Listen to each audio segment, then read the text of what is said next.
Hotel credit cards are awesome because you can get incredible value across multiple brands without needing to get too fancy with your setup. Let me share my simple hotel credit card strategy that allowed me to get rooms at a fraction of the cost, including this one at the lovely Alila Maldives. Whether you're interested in more remote aspirational stays like this one, by the way, it took me a freaking entire day to get here, or just more regular properties, adopting the chassis of my strategy should serve you well. Seeing that I'm at a Hyatt property now, let's start with Hyatt, which I consider as my primary brand for redemptions across all levels of properties. Their award chart allows you to get solid value across all hotel categories. For example, Alila Maldives is a Category 7 hotel, and on a peak date in April, the beach villa goes for 35,000 points. In cash, it's 1,287, giving you a value of 3.67 cents per point. I've also redeemed the Hyatt House Jersey City, a Category 4 hotel, which on a standard date in May goes for 15,000 points. In cash, it's $367, yielding a value of 2.45 cents per point. Both valuations are well above what you'll typically see from other hotel brands like Hilton and Marriott, which for a points and miles enthusiast like myself,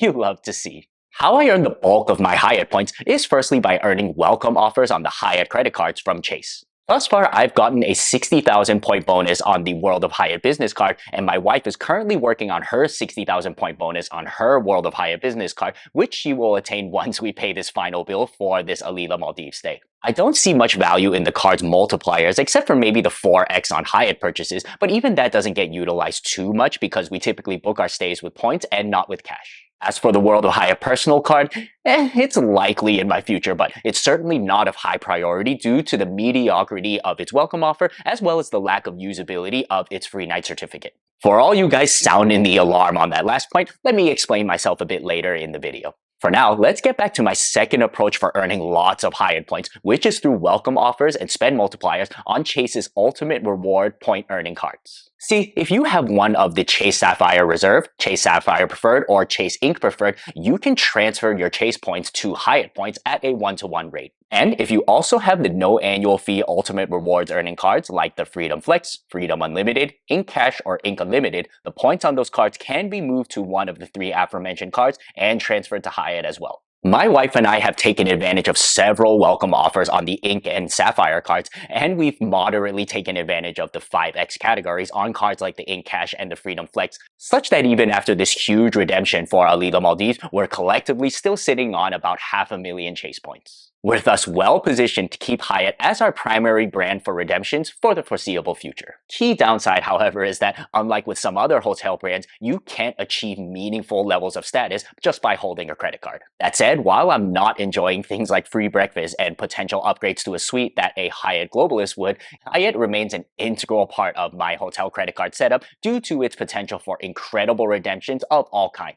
If you're enjoying the content so far, consider liking the video and subscribing to the channel. Let's move on to Hilton, which I consider my secondary brand for redemptions for more high-end properties. Compared to Hyatt points, Hilton points are much more likely to take on a lot more value when redeeming for higher-end properties. Furthermore, Hilton is the only brand whose free night certificate does not have a cap on its points value, making for some incredible value. Normally, the free night certificate is only attainable on the premium Hilton Aspire card, as well as if you spend $15,000 in a calendar year on the mid-tier Hilton Surpass. Thankfully, from time to time, and in fact from now until April 29, the welcome offers on the no annual fee Hilton Honors card as well as the Hilton Surpass come with not only points, but that elusive free night certificate. It was with one of these bonuses last year that I redeemed 2 nights at the 27 Hotel in Amsterdam for an upcoming stay, where at a minimum, I'm seeing a night go for 806 euros. In the future, I plan to get 1 or more Hilton Aspire cards, where with those free night certificates as well as the top-end diamond status, Hilton may end up becoming my primary brand for redemptions at higher end properties. For now though, it's serving as a formidable secondary option for whenever those elevated welcome offers come around. We now round up my simple hotel credit card strategy with Marriott, which I consider as my secondary brand for redemptions at more regular properties. This Marriott component of my strategy is arguably the simplest of them all. I've held the Amex Bonvoy business card for several years, and my wife has held the Chase Bonvoy Boundless card for several years. Each card comes with a free night certificate worth up to 35,000 points, and so my wife and I collectively have 2 certificates. For our current card member year, one certificate was used at the Sheraton Phoenix downtown, while the second was used for an upcoming stay at the Straff Hotel in Milan, which my wife and I will be hitting up shortly after leaving the Maldives. Like in past years, the paradigm for these free night certificates is straightforward. Pay $95 or $125 to earn them and redeem them for hotel stays worth $200 plus.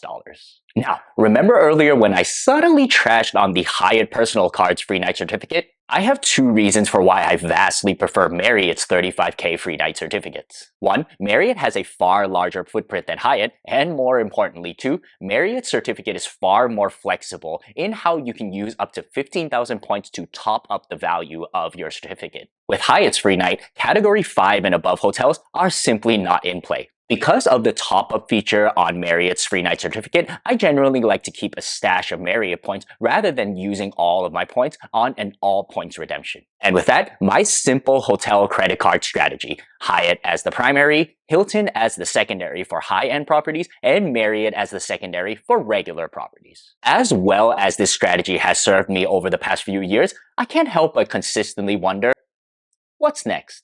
There's IHG, Wyndham, Choice Hotels, all of which have their strong suits, just none of which I've had the chance to experiment with. I invite you guys to make the pitch. Which one of these brands will value add to my strategy without making things overly complicated? Let me know in the comments, and also consider watching this video on screen where I get into 10 must-know things regarding Hilton cards. Here's your card nerd signing off, and I'll see you in the next one.